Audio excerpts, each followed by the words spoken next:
اور میرے دوستو، آپ اور ہم اس قرآن کے خادم بن کے رہیں تو بات بنتی ہے، اگر اس قرآن کے خادم نہ بنے تو گل نہیں بڑھنی۔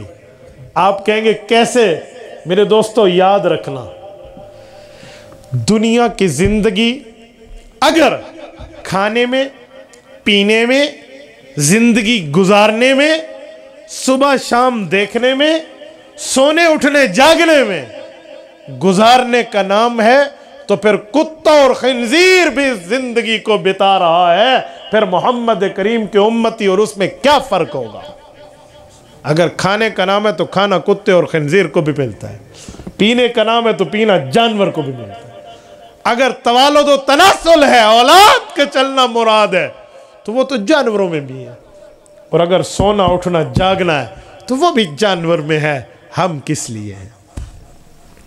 علامہ اقبال فرماتے ہیں درد دل کے واسطے پیدا کیا انسان کو، ورنہ اطاعت کے لیے کچھ کم نہ تھی کروبیاں۔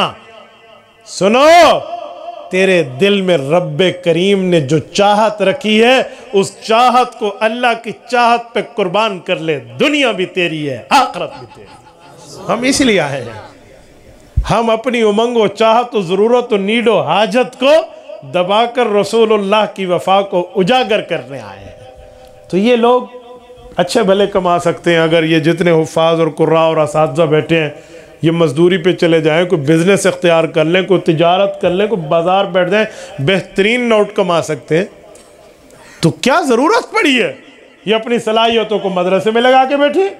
کیا ضرورت پڑی ہے سارا دن مسجد میں بیٹھے ہیں؟ بھائی ضرورت ان کو یہی ہے کہ جو ہمارے نبی کے دل میں خواہش پیدا ہوئی تھی، ہماری جوانی اور ہماری صلاحیتیں اس خواہش کی تکمیل کو پورا کر دیں، بس۔ تو پھر ہمیں بھی چاہیے ہم اسلامی غیرت کا مظاہرہ کریں۔ اسلامی غیرت ہمارے لیے کیا ہوگی کہ ہم یا تو یہاں پڑھیں یا پڑھائیں یا پڑھانے کا سبب بن جائیں۔ سبب بننے میں اولاد بھی ہے، اموال بھی ہے، اوقات بھی ہے۔ اوقات لگائیں، یہاں ان کو خدمت پوچھیں، کم از کم مدرسے میں جھاڑو لگانا ہے جی میں تیار ہوں، میں وقت دے رہا ہوں۔ اوقات دیں، اموال دیں، اگر آپ کے پاس اللہ نے مال دیا ہے تو آپ کا وہ مبارک مال ہے جو حضور کی خواہش کی تکمیل میں استعمال ہوگا، اور آپ کے پاس اولاد ہے تو اولاد دیجئے تاکہ آپ کی نسلیں اس قرآن کی حفاظت کے لیے جمع ہوں اور کل قیامت میں آپ کی نسل کا بھی اکرام ہو اور آپ کا بھی اعزاز ہو۔ یہ عظمت قرآن کی تقریب ہے، ورنہ کسی قاری نے تلاوت، کسی نعت خان نے نعت اور کسی مولوی نے جوش خطابت دکھانے کے لیے آپ کو نہیں بلایا۔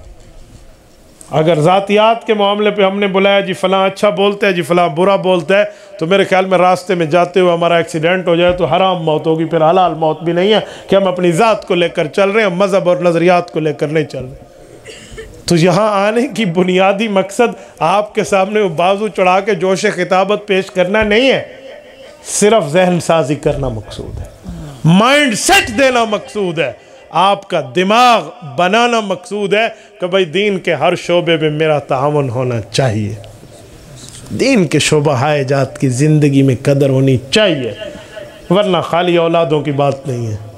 دیکھو رسالت مآب علیہ السلام کے بیٹے بچپن میں دنیا سے رخصت ہو گئے، کوئی بیٹا جوانی کی عمر کو نہیں پہنچا، لیکن رسول اللہ کا دین اب بھی زندہ ہے۔ کیوں؟ پیغمبر کی جماعت نے پیغمبر سے وفاداری کی ہے، غداری نہیں کی۔ وہ صحابہ ہوں یا اہل بیت ہوں، صحابہ حضور پاک علیہ السلام کے یارانے کا نام ہے، اہل بیت رسول اللہ کے گھرانے کا نام ہے، انہوں نے وفاداری دکھائی ہے، غداری نہیں۔ تو ہمیں بھی چاہیے ہم ان وفاداران نے امت کی وفاداری کو مشعل راہ بناتے ہوئے اپنی زندگیوں کو یوں لگائیں۔